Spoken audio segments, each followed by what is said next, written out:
Have you ever felt watched? Not by a person, but by the moment itself. Like something beyond you, noticed you noticing it. That's not your imagination. That's quantum physics whispering.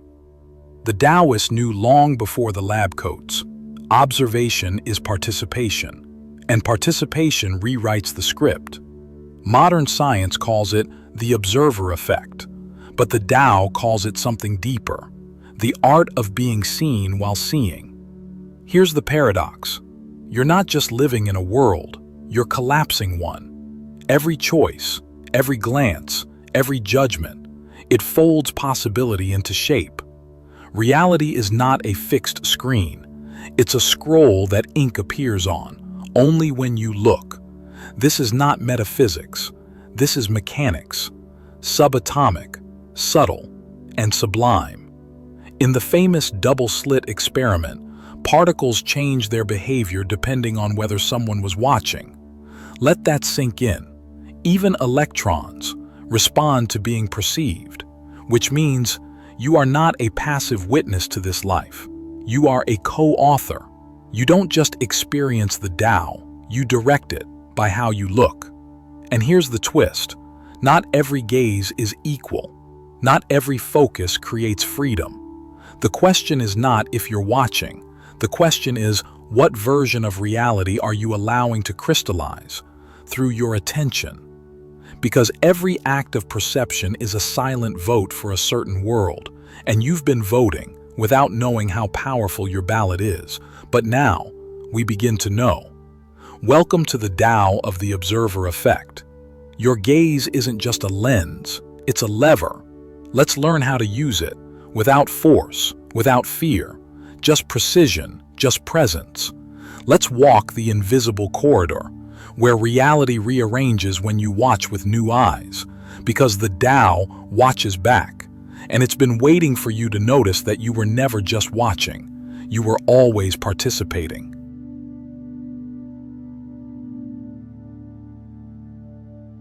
Let's go deeper. What does it really mean to observe?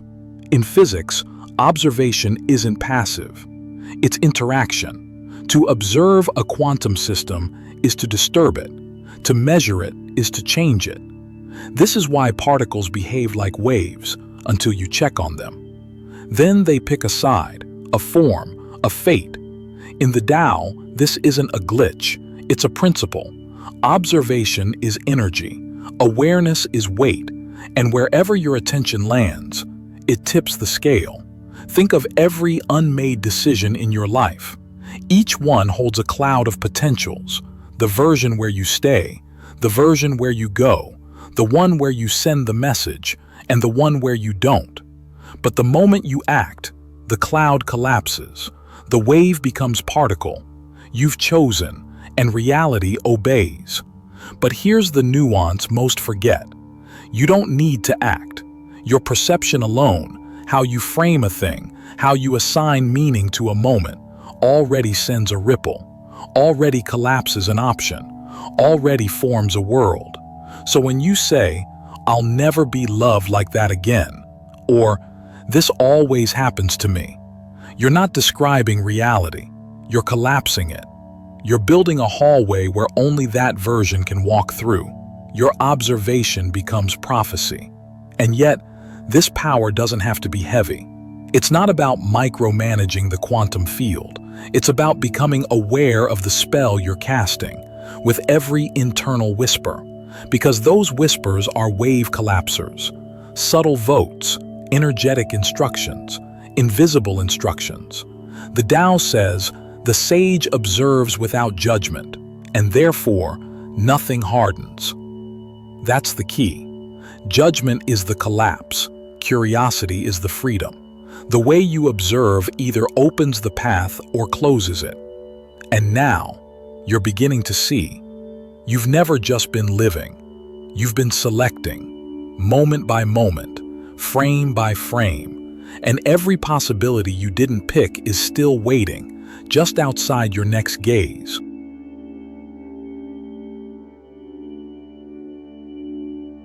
You've heard the phrase, change your perspective, change your life. But let's push that deeper. Who is changing the perspective? What part of you is doing the watching? Here's the Taoist truth. The surface self sees what it's conditioned to see, but the inner observer, it sees what is. Most people think they're seeing reality, but they're seeing filters, layers, wounds, stories, and the one doing the observing often isn't conscious at all. It's the part of you that was trained to brace, to expect pain, to scan for danger, to seek validation.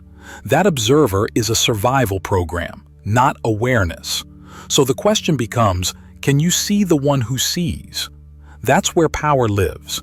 When you notice you're noticing, you create space, a gap, a breath, a reset.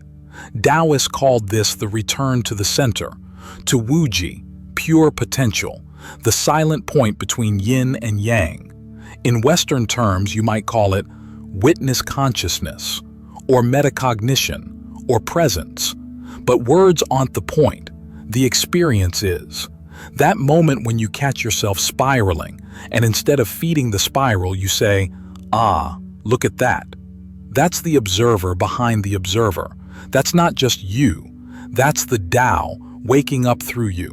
Because here's the secret. The observer effect doesn't just happen out there.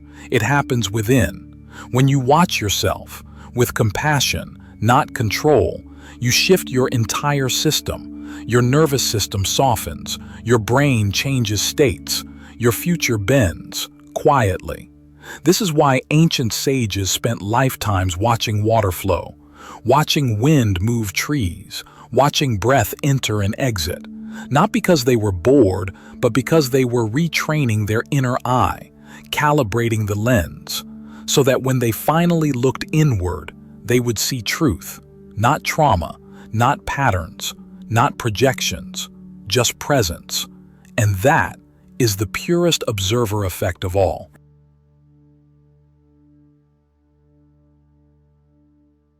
Here's the paradox of perception. Most people don't see reality. They see a story about reality, told by fear, memory, and culture. You meet someone with crossed arms. You assume they're closed off. But maybe they're cold, or self-soothing, or deep in thought. You get a text with no emoji. You assume they're mad. But maybe they're busy, or neutral, or just texting. In Taoism, this is called naming the flow. And once you name it, you limit it. You lock a wave into a box. You turn potential into a fixed shape. Here's the deeper truth. Your interpretation is not the event. It's your nervous system's reaction to the event, shaped by your past, your wounds, your cultural filters. Interpretation is a survival reflex. It tries to make the unknown known, so you can predict, control, defend. But the Tao doesn't live in prediction. It lives in presence. So how do you tell when you've fallen into the trap? You feel tension, contraction, a mental loop that keeps replaying. That's the signal. You've stopped observing and started labeling. Let's try a practice right now. Think of something that annoyed you today. Notice the story you told yourself about it. Now pause and ask, what else could be true? What part of me needed that story? This cracks the shell. It lets in air. It invites the Tao back in. Because here's the sacred insight. When you release interpretation, you return to possibility. And that's where healing lives. Not in the stories we cling to, but in the space between them. So next time your mind says, "This means they hate me. This proves I'm not enough.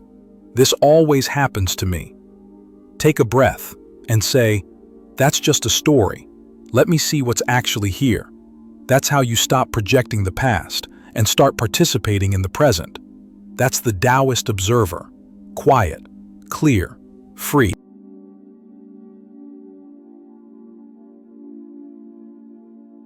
You've heard it said, reality is a mirror. But not many people ask, a mirror of what? Not your conscious thoughts, not your affirmations, not even your goals. Reality reflects your state of being, your nervous system, your energy field, your unspoken beliefs. You might say you want peace, but your body's still bracing for attack.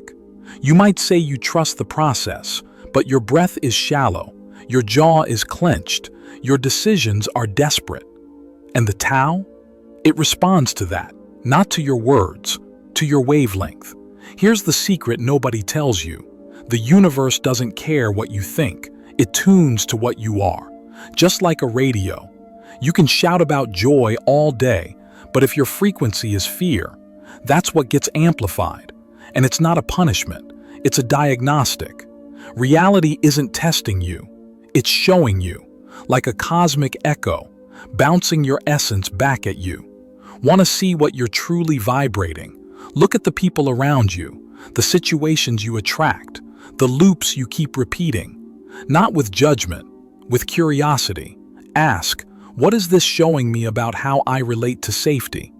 What does this reflect about my capacity to receive? What emotion is this interaction mirroring?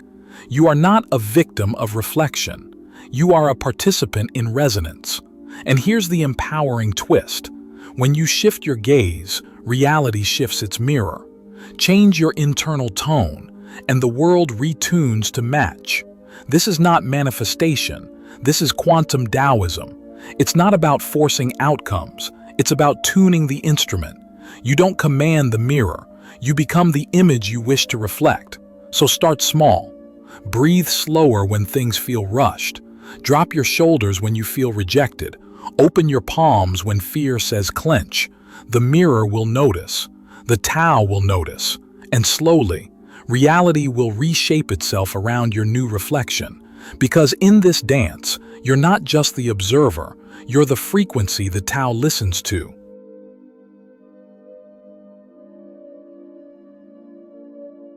You think you're stuck, but what if you're just blind? Not because you're weak, but because you're too close. Imagine this. You're inside a spiral, running, pushing, solving, trying. Same arguments, same outcomes, same emotional hangovers. You're not lazy. You're not doomed. You're just trapped in a loop you can't observe. Because the loop is inside you.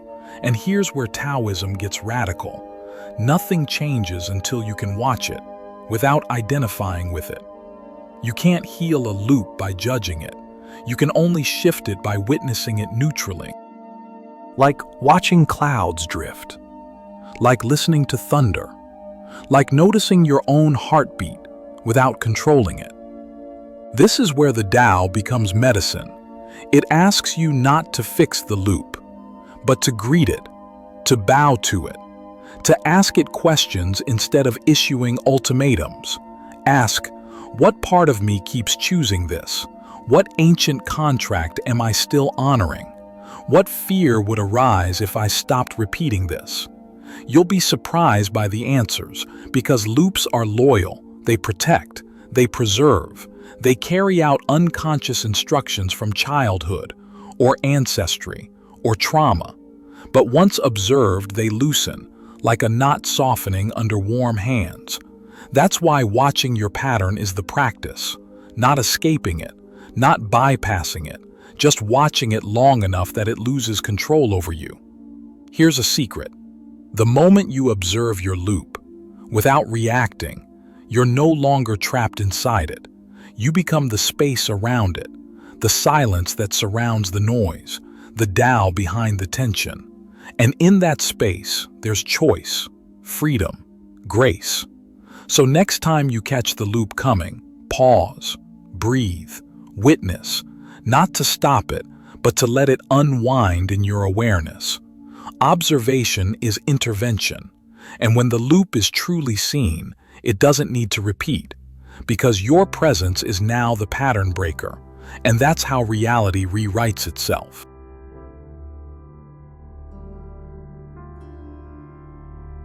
You don't fight the pattern, you alchemize it by staying with it long enough to see what it's hiding. Here's the paradox. What you observe, you don't just change, you transform. not through force, not through logic, but through presence. This is what Taoist alchemy is really about. It's not spells, it's not rituals, it's attention, held without flinching. Because every pattern, every trauma, every reaction, every compulsion carries something beneath it, something it once protected, a need, a wound, a forgotten brilliance. But you only get access to that hidden code if you don't abandon yourself in the middle of it. You must stay long enough to feel it, long enough to ask, what is this pattern trying to do for me? What does it want me to remember? If this loop had a gift, what would it be? That's when things start to shift. You stop shaming the pattern. You start speaking with it. You stop trying to destroy it. You start deciphering it. This is when patterns become portals. They become alchemical teachers, demanding your honesty, training your presence, refining your frequency. And the more you observe without judgment, the more energy returns to you. That energy that was bound in defense, in blame, in self-attack, it becomes available to move, to create, to love again.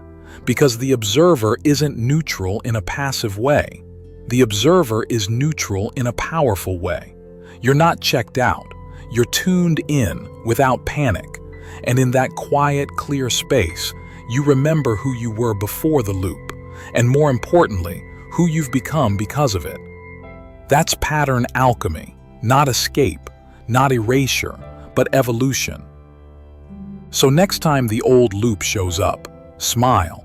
You've trained for this. Stay present, stay steady, because you are not just observing it anymore. You're transmuting it with every breath, with every truth, with every pause.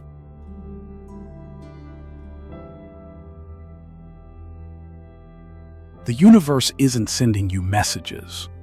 It's sending you yourself. You don't just live in a world, you live through one. And every encounter, every trigger, every serendipity, it's not random, it's your subconscious in drag. The Tao says, when the inner is ready, the outer responds. This is not metaphor, it's physics. It's the observer effect, again. But now it's turned inside out, because when you change what you expect, you change what appears. When you change what you embody, you change what arrives. The world becomes a mirror, not just of your mind, but of your frequency. So if people around you feel distant, ask what part of you has gone silent. If chaos follows you into every job, ask what inner war hasn't found its truce. If love always feels almost safe, ask where you're still hiding your actual self. None of this is punishment. It's revelation. The mirror isn't there to flatter you. It's there to show you, not what's wrong with you, but what's still active in you, the pattern, the projection, the frequency. And when you stop resenting the mirror, you start reclaiming your power. You stop asking, why is this happening to me? And start asking, what is this showing me about where I still live? The Tao reminds us, the world doesn't cause your state. It reflects it. It collaborates with it. And the more precisely you observe your reflections, the clearer the signal becomes. Not to fix, not to force, but to listen. Because the Tao is always speaking. And sometimes, it speaks through your enemies, through your detours, through your disappointments. The quantum mirror doesn't lie, but it doesn't shame either. It just shows you where you are, so you can move from illusion to integration, from reaction to reality, from blindness to beholding.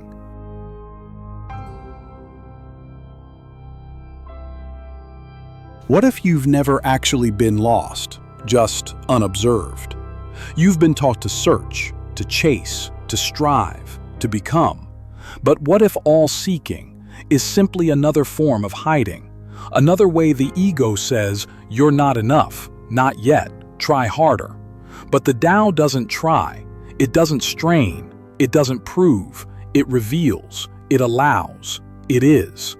What if the future you've been chasing is already here, but waiting to be observed, like a quantum particle collapsing into form, not through effort, but through attention? True transformation doesn't arrive when you reach the top.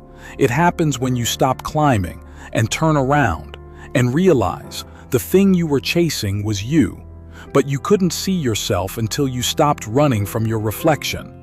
The Tao whispers, to find what is, stop searching for what should be. There is no summit, only seasons. There is no finish line, only frequency. And when you stop seeking, you start seeing. You see that the path was never linear. It spirals inward, always back to you.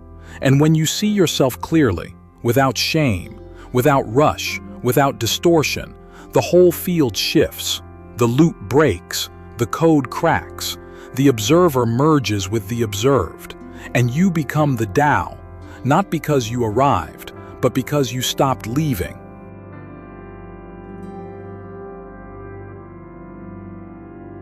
Now that you see, what changes? The world is no longer flat. It's alive, it's aware, and it's watching you watch it. Every moment becomes a mirror, every encounter an echo. When the observer awakens, ordinary life becomes a sacred interface. You sip tea differently. You open your phone with reverence. You pause before replying, not to calculate, but to tune. You walk slower, not because you're lazy, but because you're listening. You know now. The universe is always speaking, and more than that, it's responding. Not to your words, not even to your beliefs, but to your baseline vibration. Your frequency is your message, and the way you see the world is how the world shows up for you. So now, you choose, not to control, but to collaborate, not to manifest, but to merge, not to escape reality, but to participate in it, fully, softly, quietly, because the awakened observer is not louder, it's clearer. It doesn't fight the noise. It holds a frequency so stable that distortion cancels itself out. And now, you're not just observing reality, you're conducting it, like a silent symphony that only the Tao can hear. You've become a tuning fork, and everything around you, people, patterns, probabilities, starts to match your stillness, not because you made it happen, but because you became the field it can happen within. This is what it means to walk as the Tao, not to dominate, but to resonate. And in that resonance, everything begins to move with effortless precision. You no longer need control, because presence is more powerful than force ever was. And the more you observe with love, the less the world needs fixing, because the field mirrors your attention. So, watch wisely, witness generously, and walk lightly. You're not changing the world, you're unveiling it. What you're watching is watching you become it. You thought you were looking at the universe, but all along you were looking through it. Like a mirror made of frequency, every photon you noticed was noticing you back. This isn't metaphor, it's mechanics. Quantum physics shows us particles don't behave until observed, which means your presence is the instruction set, your awareness, the operating system, your stillness, the signature. Let this land deeply. You are not in the field, you are the field. Not the whole thing, but the part of it that can feel itself. When you observe with fear, you collapse possibilities. When you observe with expectation, you narrow the wave. But when you observe with reverence, the Tao flows freely through you, unfolding not what you want, but what you were born to allow. You don't have to chase destiny. You're the aperture through which it emerges. So this is not the end, it's the expansion. You are not a character watching a movie. You are the lens that writes the scene, frame by conscious frame.